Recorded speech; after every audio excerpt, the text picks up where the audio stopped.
Okay, this is Steven from Vault 105. I recorded some other stuff and I didn't feel like posting it. So, too bad. Anyway, I've been feeling extremely introverted and introspective. It is the 24th of April 2020, well into this pandemic and self-isolation. And I've been watching an anime called High Score Girl. So I found it on Netflix. I thought it was going to be funny and silly and whatever. The art just looked, or at least the thumbnails just looked like really funny. So little did I know it was going to turn out to be a very heart-wrenching romance story between three main characters. And anyway, everything about it, the artwork, the overall feeling, how that just like punches you in the gut, the pacing, the dialogue, lack of dialogue, characters, movements, all that stuff, music too. It just together, it's so effective, and I can see this being very underrated and just not getting noticed as much as it should. The reasons that it might get dismissed are because of the format, it's animation. Some people are just not into that, like, oh, it seems less mature, for example. Like that might be a thought that crosses some people's minds. The storyline revolves around video games. That might be a turnoff. There's this perception still that video games are geared towards a more immature audience, I suppose. Although I'm in my mid-30s and video games were a big part of my growing up. That's not something I'm going to deny. So yeah, gaming, even though I've lost touch with some of my gaming roots, I think about it. Sometimes this anime certainly made me think more about it and just sort of reconnect with things that were a big part of like my early teenage years and even up to college. Another big turnoff is subtitles or something that's in a foreign language. Some people just don't like that. Like, oh, they're going to dismiss it because it's completely foreign to them. But my answer to that is once this virus is over, go travel. Just go out, see how different people live, and learn more about them, and yeah, just open up your mind. But with those things said, that this is a format animation that can tell a story that spans 5 years. If you did that with actors, you have to like do CG and all that, or just shoot over the course of 5 actual years. Things that this anime reminded me of were memories of just being awkward in my teenage years. I'll confess that right now. Relationships, things like that. Bringing video games to school. Something I was so proud of.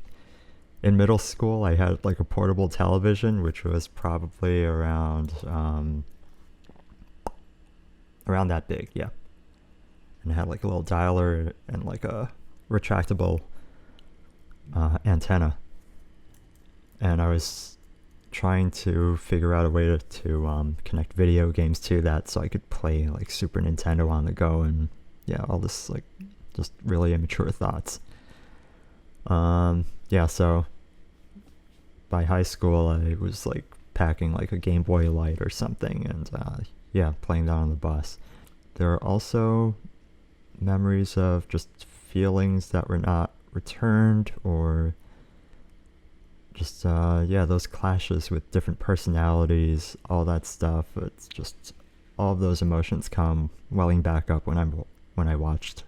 I was just so blown away by how human emotions, the human experience, can be expressed so eloquently through an animated series, without depending on like over the top plots, things like superpowers, abuse of CGI. Sometimes when I'm watching stuff, I just have to like turn away the channel or just stop watching altogether, because there's that thing, suspension of disbelief. Sometimes the viewing experience gets ruined by things like, oh, aliens or people in prehistoric times looking at you, Star Wars, speaking English. Like, why would they be speaking English? And I know it's unrealistic to make the actors learn like a fictitious language altogether, but just those sort of things like just take me out of the element sometimes. Sometimes there's like a heavy moral agenda that's trying to be pushed. That could be a turn off. And a reliance on cliches, that's definitely something that can ruin a viewing experience. And High Score Girl, it does have its cliches here and there, but that didn't really hurt the watching experience for me. What I really liked was watching expression and emotion demonstrated through narrative, and just seeing changes in the characters' behaviors. There are scenes like that, and I'm not going to like splice in footage from the actual anime. You can go watch that on Netflix if you want. I actually hate editing video like a lot. When I'm watching things, I'm not going to appreciate how much work somebody put into editing, just strictly because of how much I hate doing it myself. There's between two of the main characters, there's communication through just an understanding of each other without speech, and to me that was just so powerful and unexpected. There's no like just small talk and just like BSing, just talking about nonsense. Well, there is, but it serves a purpose. It's just one of the characters dealing with awkward silence, things like that. So yeah, it's quite the opposite of like watching Tarantino, where they just talk about Royale with cheese, things like that, which has its place. I'll give it that. So the power of just using a few words or just a few moments where emotions are welling up in the characters and it all comes out on the screen all at once. I don't think you could get that the second time, so make sure you watch it without spoiling things for yourself, and just the first time it's just wow.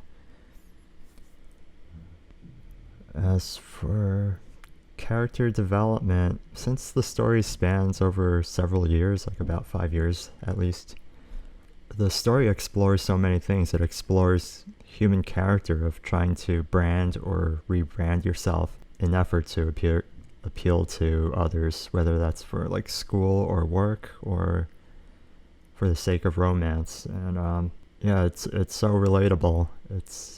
You'll remember seeing these things, these behavior patterns in people that you knew and grew up with, and you might recognize some of it in yourself as well. And yeah, the author and the illustrator of the original series, he just really had his thumb on that. He's very keen to these types of memories, and he definitely is older than me. And but yeah, even though I'm X number of years younger, those are still things that I can appreciate and relate to. While watching the series, I only watched probably like 2 to 4 episodes per sitting over several days, at least like a week. So yeah, I just liked spacing things out. I didn't really want to just like binge watch and then move on to the next thing. That's not really my style. What I really wanted to do was just to digest it and appreciate like all the work that went into dialogue and illustration and just telling that story so effectively. But I did find myself wanting for a more simple life and just yearning for the past when there were no modern interruptions like internet and social media, this social distancing that's going on, and just this hyper culture of putting yourself first. I don't know if you grew up with arcade games. They just sort of evoke this memory. It's just like, oh, everybody's coming out, getting together. There's that spirit of competitiveness, but there's also just meeting new people, bonding over something, and that's a part of what this anime tries to embrace and celebrate. One of the things that the anime reminded me of was past friendships. I remember being really emotional over people who moved away, and I was just like really close to them, like best friends in my awkward early teenage years. But then thinking it back on it, it was like it didn't really affect them as much. So some people are just more independent than others, but it's not a good or bad thing. But I feel like I really enjoy being around people who get me. So as a freelancer, I have found that there were moments like, hey, it's been really slow for me, and suddenly I have like a job, and I'm reconnecting with like some people I really enjoy working with, and like once that's over, and it's like this feeling of emptiness and just going back to just being by yourself again. And this anime sort of had that same impact on me and my my emotions. I just felt like I was missing something for a while. I do feel better right now, but like while I was watching it, in between days when I watched episodes, there was just that perpetual feeling of like I'm missing something, or I'm losing something. So yeah, I mean, like the show tries to manipulate your emotions, but it also helps you,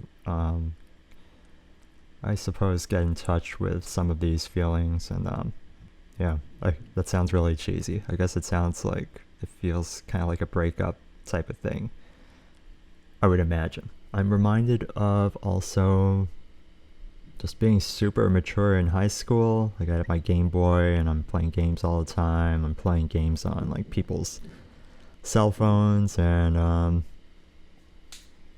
this is kind of like a Koharu Hidaka moment. I think there was a girl who was like interested in being my friend, and I was just like more interested in just like playing Snake on her Nokia cell phone. And yeah, I just never really noticed her, which when you think about it, it's kind of like a sad thing. So this anime touches on that. Like it's just life and different levels of maturity. It just happens. Love and romance, they are things that are elusive, or things that never, what's the right way of putting it? Some people just don't have that magic touch. Some people don't pick up on signals.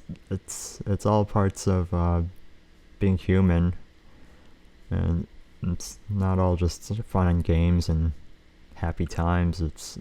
There are moments of just being apart and being really sad and figuring out how to move on, and growing from all of your experiences, all types of relations. Yeah, these types of things, it makes High Score Girl such a mature story to appreciate.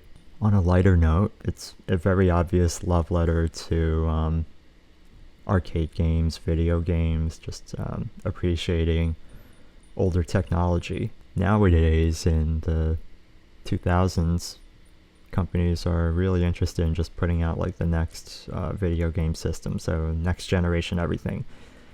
Apple iPhone, new one every year. But Haruo in the anime, he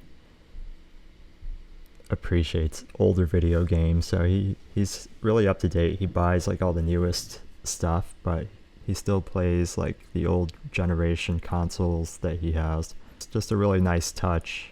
I don't know, people just want latest and greatest these days. So in that sense, the anime was a really refreshing retreat from today's overconsumption culture. It's just like people just want latest and greatest, like I said.